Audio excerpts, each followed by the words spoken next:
Morning everyone, welcome back to my channel. আশা করি সবাই ভালো আছেন, আমরাও ভালো আছি। এখন প্রায় 8টা বাজে আর আমি সকাল থেকে ব্লগটা শুরু করছি। আর একটা জিনিস আপনাদের দেখাই, যে কস্কো থেকে মাটি নিয়ে চলে এসেছি, গাছ লাগানোর সময় হয়ে এসছে। দাঁড়ান, গাড়ি যাচ্ছে। বেশ কিছু গাছ চলে এসেছে, আমি গিয়ে দেখে এসেছি। তার মধ্যে পিটুনিয়া গাছও এসেছে, তবে আমি আরেকটু অন্য কালার চাইছি, সেগুলোর জন্য ওয়েট করছি। সব গাছ এখনও আসেনি, অল্প পরিমাণে এসেছে। পিটুনিয়া তো ঠান্ডাতেই হয়, এই ঠান্ডায় মানে থেকে যায় পিটুনিয়া, তো সেই কারণে পিটুনিয়া এসে গেছে। আরও কিছু গাছ আনবো, একসাথে লাগালে না সুবিধে হয়, মানে একসাথে বসে অল্প অল্প করে লাগালে খুব অসুবিধা। তবে গাঁদা গাছ আরেকটু পরে আসে, আর একটু গরম পড়লে তবে গাঁদা গাছটা আসে। মোটামুটি এই মেয়ের মাঝামাঝি বা মেয়ের শেষের দিকে গাঁদা গাছ চলে আসে। তো দেখা যাক ঠান্ডাটা কীরকম মানে কমছে বাড়ছে, তার সেই অনুযায়ী আসবে হয়তো। আর মাটি নিয়ে চলে এসেছি মানে বুঝতেই পারছেন যে এবার গাছ লাগানোর আমার সময় হয়ে গেছে। আসলে মাটিটা আমি একসাথে 5-6 প্যাকেট কিনে রেখে দিই, তার কারণ কস্কোতে যখন প্রথম মাটি আসে তখন $7.99 পাওয়া যাচ্ছিল, মানে $8 ধরুন। তো এখন সেটা বেড়ে $10 না $11 হয়ে গেছে। তাই যখনই আসে আমি প্রায় খেয়াল রাখি যে কস্কোতে মাটি এসছে কিনা। তখন যখন $8 পাওয়া যায় আমি একসাথে কিনে রেখে দিই। তো এই মাটি দিয়েই পুরো আমার যা এই বছরের গাছ লাগাবো। তো পরের বছর আর মাটি কিনবো না ঠিক করেছি। পরের বছর যে মাটি আছে সেই মাটিগুলোতেই মানে ওগুলোর মধ্যে ফার্টিলাইজার মিশিয়ে আমি রেডি করব মাটি। তো এই বছরই লাস্ট আমি মাটি কিনছি, তারপরে আবার যদি 1-2 বছর পর মনে হয় মাটি কেনার দরকার আছে তখন আবার কিনবো। তো চলুন ব্লগটা আজকে এখান থেকেই শুরু করি, বাইরে থেকে শুরু করছি। খুব ভালো লাগছে, মানে আস্তে আস্তে যে সামার আসছে সেটা বোঝা যাচ্ছে। হ্যাঁ, তবে অত গরমও পড়েনি, বেশ ঠান্ডা। বাইরে আজকে সকালবেলায় 4 ডিগ্রি ছিল, মানে এখন 5-6 আছে হয়তো। আমার বেশ ঠান্ডাই লাগছে। তো চলুন ভেতরে যাই। আর একটা কথা আপনাদের বলাই হয়নি, সেটা হচ্ছে যে ডাইনিং টেবিল তো চলে এসেছে, আপনাদের সাথে শেয়ার করেছি। আজ সেটাই একটুখানি সাজাবো গোছাবো, তো সেইটাই আপনাদের সাথে শেয়ার করব। কি ভালো লাগছে না দেখতে চারিদিকটা? স্প্রিং এলে খুব ভালো বোঝা যায়, খুব ভালো লাগে। এই দেখুন আমার ডাইনিং টেবিল সেট হয়ে গেছে। এবারে খুব মানে স্লিক টাইপেরই কিনেছি, খুব বেশি উঁচু না, আবার খুব বেশি লম্বাও না। আগের থেকে অনেকটাই ছোট, যেরকম 6 সিটার ছিল 6 সিটারই, বাট লম্বাতে অনেকটাই ছোট। চওড়াতে একটু বড় কেনার ইচ্ছে ছিল, তাহলে জিনিসপত্র রাখার সুবিধা হয়। লম্বাটাই একটু ছোট নিয়েছি। আর যেহেতু হাইটটা একটুখানি মানে কম, সেই জন্য অনেকটা ওপেন লাগে, এই জায়গাটা দেখতে অনেক ওপেন লাগে। তো সেই জন্য আমার এরকম হাইট মানে শর্ট টেবিল নেবারই ইচ্ছে ছিল। খুব বেশি যদি কাউন্টারের হাইটে হয় তখন না ঘরটা অনেক বেশি ভরা ভরা লাগে। এইটাকে বলে ডাইনিং হাইট। তো এই ডাইনিং হাইটে বেশি সুবিধে হয়। এই দেখুন আপনাদেরকে একটু ভালো করে দেখাচ্ছি টেবিলটা কীরকম দেখতে। চেয়ারগুলো আগে ওরা ডেলিভারি করে দিয়েছিল একদিন আগে, আর টেবিলটা তারপরে গিয়ে আমরা নিয়ে এসেছি। আগের টেবিলটার আর একটা প্রবলেম ছিল, সেটা হচ্ছে ছোট ছোট কাঠ জয়েন্ট করে টেবিলটা বানানো হয়েছিল, ফলে যেই খাঁজগুলো ছিল সেগুলোর মধ্যে ভীষণ নোংরা ঢুকে যেত। আর এই টেবিলটা দেখুন পুরো সমান একটা কাঠই মনে হচ্ছে, সেই জন্য এটার মধ্যে ওই প্রবলেমটা নেই যে ময়লা বসে যাবে। আমি ইজিলি এইভাবে ধুলো ময়লাটাকে পরিষ্কার করে নিতে পারি। ওইটাও পরিষ্কার করা যেত, কিন্তু পরিষ্কার করার সময় ওই খাঁজে খাঁজে ময়লাটা ঢুকে গিয়ে খুব বাজে দেখতে লাগতো। তো যাই হোক, চলুন কিছু জিনিস আমি কিনেছি সাজানোর জন্য, আর প্লাস একটু অর্গানাইজভাবে রাখার জন্য ভাবলাম সেগুলোই আগে আপনাদের সাথে শেয়ার করি। এইরকম একটা টেবিল রানার কিনেছি ইয়েলো কালারে। আসলে স্প্রিং এসে গেছে বললাম, এবার সামার আসছে, সেই জন্য একটু ইয়েলো টাচ থাকলে না খুব ভালো লাগে। আর খুব সুন্দর সুন্দর দেখছিলাম আমি যে এরকম রানার পাওয়া যাচ্ছিল পাতলা। এগুলো খুব ইজিলি এগুলো ওয়াশও করা যায়, মানে মেশিন ওয়াশও করা যায়। তবে এগুলোকে ড্রায়ারে দিই না, জাস্ট মেশিন ওয়াশ করে বাইরে, আর খুব তাড়াতাড়ি এগুলো ড্রাইও হয়ে যায়। তো ভীষণ সুন্দর দেখতে। দাম নিয়েছে এটার $9 মতো দাম নিয়েছিল। আমি অ্যামাজন থেকে আনিয়েছি। কালারটা আমার খুব ভালো লেগেছে, গোলকও বলছিল কালারটা খুব সুন্দর। তো এইরকম একটা টেবিল রানার আনিয়েছি। আর এটা কিনেছি আমি অফলাইন, মানে এখানে যে হোম গুডস আছে, হোম গুডস স্টোর আছে একটা, মানে ঘর সাজানোর জিনিস বা কিচেনের জিনিসের জন্য খুব ভালো ওই স্টোরটা, ভীষণ সুন্দর সুন্দর জিনিস পাওয়া যায়। আর আমার খুব ফেভারিট স্টোর ওটা, আপনাদের আগে শেয়ার করেছি। তো ওখান থেকেই কিনেছি এই ট্রেটা ইভেন।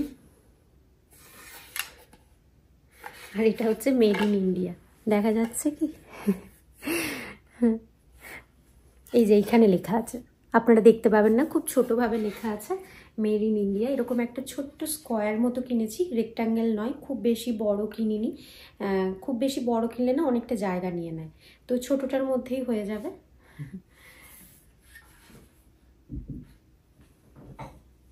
কয়েকটা কোস্টার কিনেছি, কিছু রাখা থাকে ওইখানে যে সেন্টার টেবিলটা আছে ওখানে রাখা থাকে, যারা আসে টুকটাক গ্লাস রাখতে, চায়ের কাপ রাখতে সুবিধে। আর কিছু টেবিলে রাখছি, তাহলে ওখান থেকে আর আনতে হবে না। এরকম 4টে, এটাও মেড ইন ইন্ডিয়া।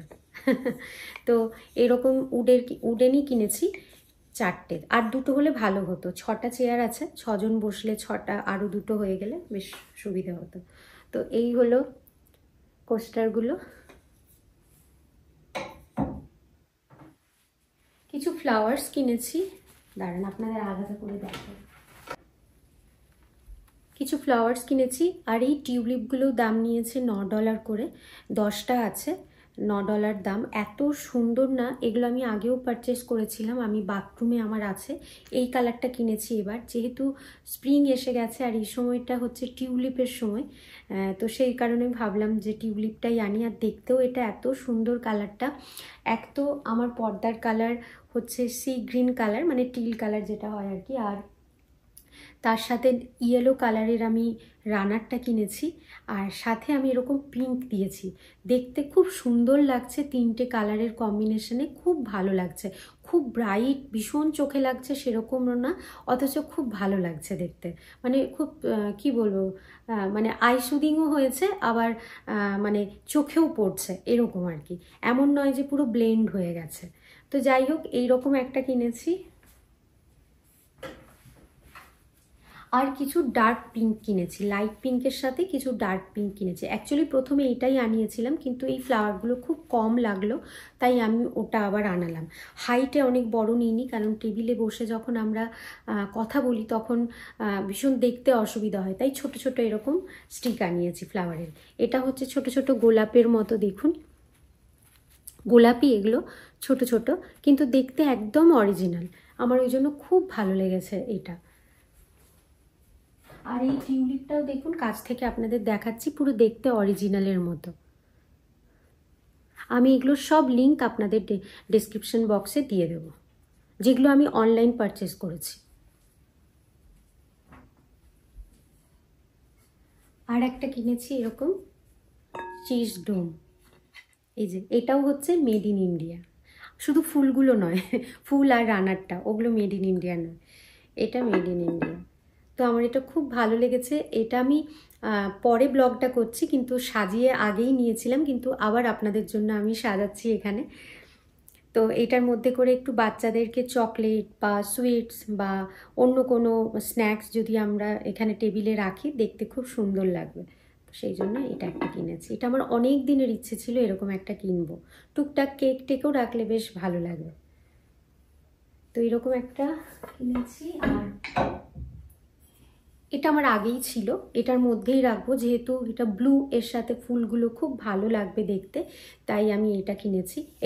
বলছি, এটাই রাখছি। এটা আমার অনেক আগের কেনা, মানে যখন আমি এই ঘরে মুভ করেছি তখনই এটা আমার কেনা, মানে প্রায় 4 বছর হয়ে গেল। তো এটাও তখন দাম নিয়েছিল প্রায় $10 মতো। দেখুন দামটা এখনও তুলিনি, অনেক দিন হয়ে গেছে। তো এইটা ছিল আমার বাড়িতে। ফ্লাওয়ার ভাস অনেক আছে, তো সেই জন্য ফ্লাওয়ার ভাস আর কিনিনি।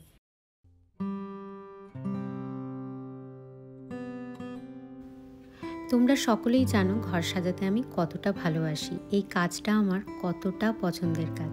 তাই যখনই এই টেবিল ডেকোরের কথাটা মাথায় আসে, তখনই ভাবছিলাম যে কি কালার এবারে ইউজ করব। সাধারণত আমার বাড়ির পুরো কালারটা সাদা, আর এই সাদার সাথে আমি খুব আইসুদিং একটা কালার পছন্দ করেছিলাম, সেটা হচ্ছে সি গ্রিন কালার, যেটা সাদার সাথে খুব ভালো যায়। তাই সব জায়গাতেই কিছু না কিছু সি গ্রিনের টাচ আছে, যেমন আমার ঘরের পর্দাগুলো, আমার সোফার যে কাভারটা কিনেছি সেটাতেও দেখবেন সি গ্রিনের টাচ আছে, দেখতে খুবই সুন্দর লাগে, আই সুদিং লাগে।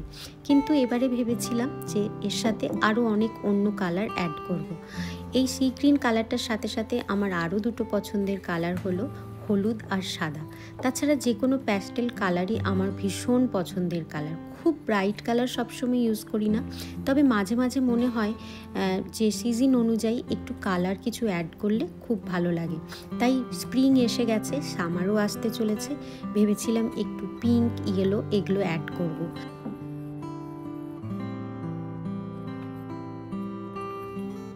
ঘরের মধ্যে একই কালার ইউজ করতে করতে না একটু মনোটোনাস হয়ে গেছিলো, আর ভালো লাগছিল না। চারিদিকে যদি ওই টিল কালারটা দেখি, মানে সি গ্রিন কালারটা দেখছিলাম, সেটা দেখে দেখে মনে হচ্ছিল এবার যেন একটু কালার অ্যাড না করলেই নয়। তাই এইবারে এই পিঙ্ক কালারের ফ্লাওয়ারগুলো আনিয়েছিলাম, আর দেখুন বেশ ভালো লাগছে না? টেবিলে আমি খুব বেশি জিনিস রাখবো না, সাজানোর জন্য জাস্ট একটা ফ্লাওয়ার ভাস, আর বাকি যেগুলো থাকবে সেগুলো সব প্রয়োজনীয়। যেমন এখানে একটা মোবাইল রাখার স্ট্যান্ড রাখলাম, কয়েকটা কোস্টার রাখলাম, সাথে সল্টদানি, মানে একটা সেরামিকের ছোট্ট একটা জারে অল্প একটু সল্ট রাখি, খাবার সময় অনেক সময় প্রয়োজন হয়। আর ঘরের হিউমিডিটি সবসময় কন্ট্রোল করতে হয়, যাতে হিউমিডিটি খুব বেশি বেড়েও না যায় আবার কমেও না যায়।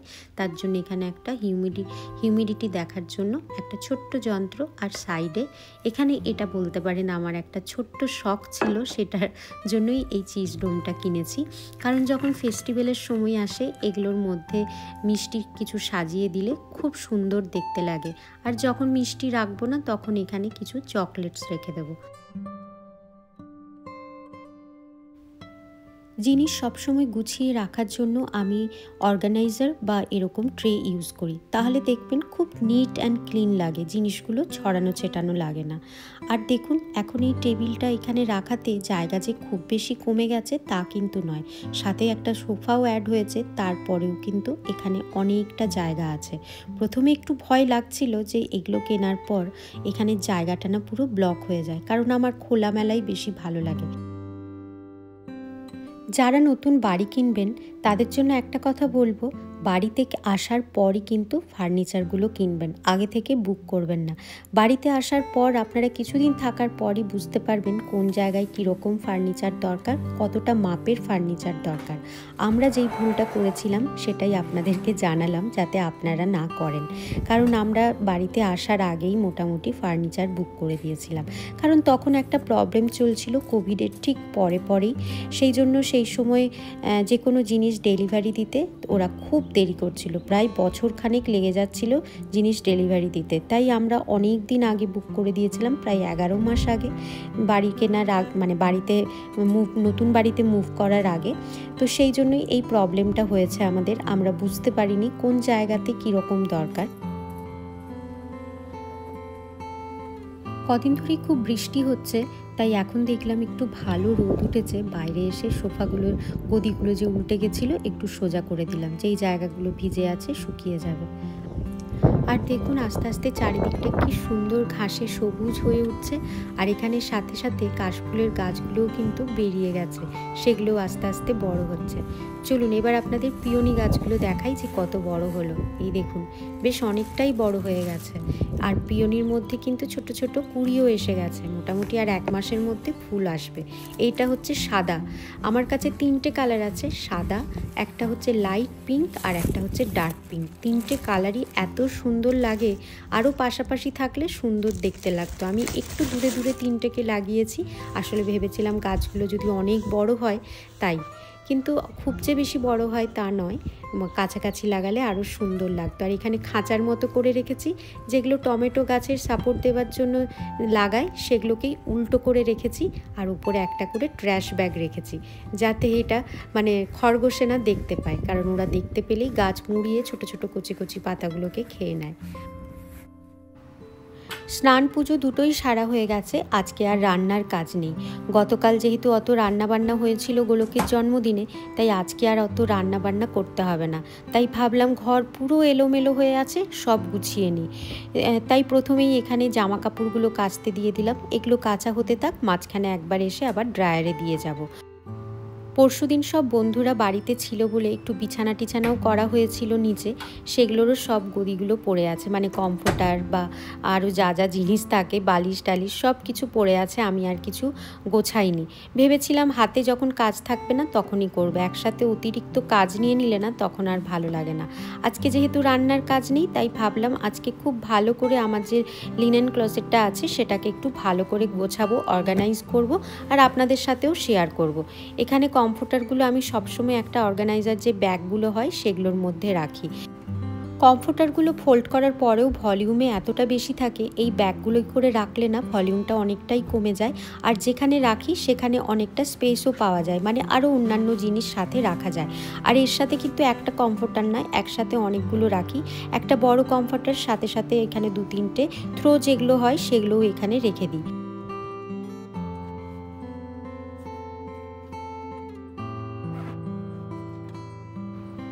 এই ব্যাগগুলো আমি অ্যামাজন থেকে পারচেস করেছিলাম বেশ কিছু বছর আগে, মানে এই বাড়িতে আসারও আগে।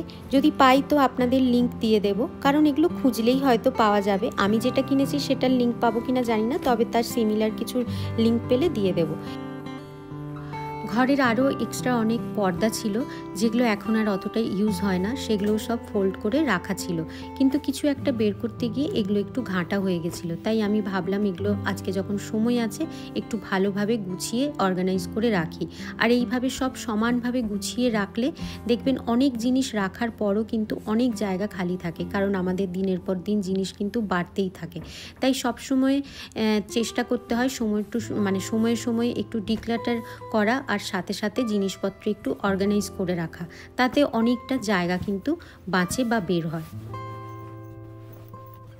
আমাদের এখানে সারা বছরের মধ্যে ঠান্ডাটাই যেহেতু সব থেকে বেশি থাকে, তাই আমরা অনেক বেশি কমফোর্টার ইউজ করি। কমফোর্টারের সাথে সাথে থাকে অনেক কুইল্ট আর সাথে থ্রো, তো এগুলো সবসময় আমাদের মানে সারা বছরই বলতে পারেন আমরা ইউজ করি। কমফোর্টার না ইউজ করলেও অন্তত থ্রোগুলো তো ইউজ করি। সাথে লোকজন যখন আসে তার জন্য এক্সট্রা আরও অনেক কিনে রেখেছি ইউজ করার জন্য। আর এই ক্লোজেটটা বেশ বড় আর চওড়া আছে, তার জন্য আমি এটাই বেছে নিয়েছি এগুলো রাখার জন্য, কারণ এগুলো ভলিউমে যেহেতু অনেক বেশি হয়, একটু বড় জায়গা না হলে খুব অসুবিধে। তাই এখানে আমার সমস্ত বেডিংয়ের জিনিসপত্র থাকে। এমনকি এখানে আগেই বললাম যে ঘরের আমি যে আগে কার্টেনগুলো ইউজ করতাম সেগুলোও থাকে, শাওয়ার কার্টেনও থাকে। যখন অ্যাপার্টমেন্টে থাকতাম শাওয়ার কার্টেনও অনেক ইউজ হতো, শাওয়ার কার্টেনও আছে, সেগুলোও ফেলিনি। সাথে এখানে টাওয়েলও থাকে। আর কিছু কিছু কুইল্ট এরকম সামনেই রেখেছি যাতে ইউজ করার সময় ইজি হয়, নইলে ওপর থেকে পারতে অসুবিধে। এগুলো যেমন এবার সামার আসছে ইউজ করব, যে মোটা ব্ল্যাঙ্কেটগুলো গায়ে নিই ওগুলো সরিয়ে এই কুইল্টগুলো হালকা, এগুলো খুব ইউজ হয় এই সামারে। আমাদের এখানে মোটামুটি সারা বছরই গায়ে একটা কিছু দিয়ে শুতে হয়। আর এখন দেখুন পুরো ক্লোজেটটা খুব সুন্দর গোছানো হয়ে গেছে। যা কিছু ঘরের বেডিংয়ের জিনিসপত্র আছে, সাথে তো বললামও আরও কী কী রাখি, সেগুলো সব সুন্দর করে গুছিয়ে এখানে রেখেছি। চাইলে আপনারা ছোট ছোট অর্গানাইজারে করেও রাখতে পারেন, কিন্তু এইভাবেও দেখুন সুন্দরভাবে আছে। অর্গানাইজারে করে রাখলেও ঠিকঠাক থাকে, তবে আমি খুব ভালোভাবে ফোল্ড করে রাখি বলে আমার আর অর্গানাইজারের এখানে দরকার হয়নি। যে বেডশিট পিলো কভারগুলো এই দুদিনে ইউজ হয়েছে সেগুলো ভাবলাম একটু এবার কাচতে দিয়ে দিই। কিছু তো জামা কাপড় কাচতে দিয়েছি, সেগুলো হলে ওগুলো আবার কাচতে দিয়ে দেবো। চলুন এবারে শাড়ি জামা কাপড় যা পরেছিলাম এই কদিনে সেগুলো সব এইভাবে কোনো মতে রেখে দিয়েছিলাম। এবার এগুলোকেও জায়গা মতো ফোল্ড করে এবার রাখার সময় দেখবেন ঘরে যখন লোকজন আসে অনেক রান্নাবান্না থাকে, তখন আর এই কাজগুলো করার সময় হয় না, কোনো মতে রেখে দিই। তখন আর মাথায় বেশি চাপ নিই না যে এক্ষুনি আমাকে ফোল্ড করে ভালো করে রাখতে হবে। সবাই চলে যাবার পর ঘর যখন ফাঁকা হয়ে যায় বা কাজের যখন আর প্রেশার থাকে না, হাতে অনেক সময় থাকে, তখন এই কাজগুলো করে থাকি।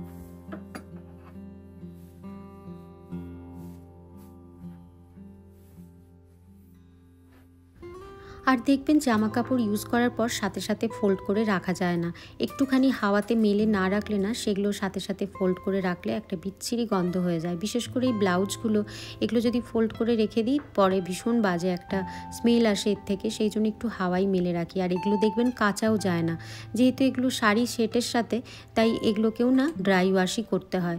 এরকম অনেক ব্লাউজ ছিল আগে, 1-2বার কেচে ফেলেছি, ফলে সেগুলো না পুরো খারাপ হয়ে যায়। তো সেই জন্য এগুলোকেও মাঝে মাঝে ড্রাই ওয়াশে দিয়ে দিই। চলুন, এখানে যেগুলো সব এলোমেলো হয়েছিল সব গুছিয়ে রেখে দিলাম। আর এখানে এই গুবলুর পাঞ্জাবিটা দেখুন, সাদা আর লালে কি সুন্দর দেখতে।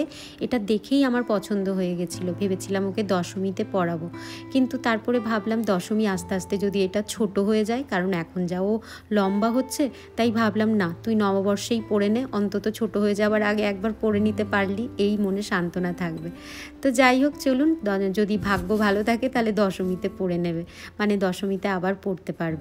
আসলে ওর সাইজের না ঠিকঠাক পাচ্ছিলাম না, যদি ওর থেকে একটু বড় চাইছিলাম তাহলে একেবারে মানে অ্যাডাল্ট সাইজের চলে আসছিল স্মল, সেটা আবার ওর গায়ে অনেকটাই বড় হচ্ছিল। গেস্ট রুমের এই ক্লোজেটটা ফাঁকাই থাকে, তাই আমার যে কুর্তিগুলো আছে সেগুলো রাখার জন্য আমি এই জায়গাটাই বেছে নিয়েছি। এখানে আমি আর ফোল্ড করে রাখি না, এইভাবে হ্যাং করে রাখি, তাহলে আর ফোল্ড করে রাখার ঝামেলা থাকে না। তো চলুন, এখানে যে জুয়েলারিগুলো এই কদিনে ইউজ করেছিলাম সব এলোমেলো হয়ে এখানে পড়ে আছে, সেগুলো সব জায়গা মতো গুছিয়ে রেখে দিই। আসলে মাঝখানে এত লোকজনের আসা যাওয়া, ঘরে হচ্ছিল রান্না বান্না, এই সব কিছু হচ্ছিল, বলছিলাম যে ঘরের যে আমার দৈনন্দিন পরিষ্কার বা অর্গানাইজ করার কাজগুলো থাকে সেগুলো একদম হয়ে উঠছিল না। চলুন, পুরো ঘর আজকে পরিষ্কার করলাম, যা যা অগোছালো হয়ে পড়েছিল সব জায়গা মতো গুছিয়ে রাখলাম। আজকে আর হাতে রান্নাবান্না নেই, গতকালের রান্নাবান্নাগুলোই আজকে খাবো। আর এখন যাচ্ছি প্রিয়ার বাড়ি, গতকাল যে লাউয়ের ঘন্টটা বানানো হয়েছিল সেটাই দিতে চললাম প্রিয়ার বাড়ি দিতে। এই যে আসলে মাছের কিছু বানালেই ওর জন্য খুব মনে হয় যে একটু দিয়ে আসি, কারণ ও আর রূপা ওরা দুজনেই মাছ খেতে ভীষণ ভালোবাসে, তাই কাছাকাছি যারা আছে তাদেরকে একটু হলে দিয়ে আসার চেষ্টা করি। আর মাছের মাথা দিয়ে, ইলিশ মাছের মাথা দিয়ে লাউ ঘন্ট যেটা বানিয়েছিলাম। তো চলুন, আজকের মতো ব্লগটা তাহলে এখানেই শেষ করি। আপনারা সবাই খুব খুব ভালো থাকবেন, সুস্থ থাকবেন, সাবধানে থাকবেন। ব্লগটা ভালো লাগলে একটা লাইক করে দেবেন, যারা নতুন বন্ধু তারা কিন্তু সাবস্ক্রাইব করে দেবেন। আজকের মতো বাই বাই।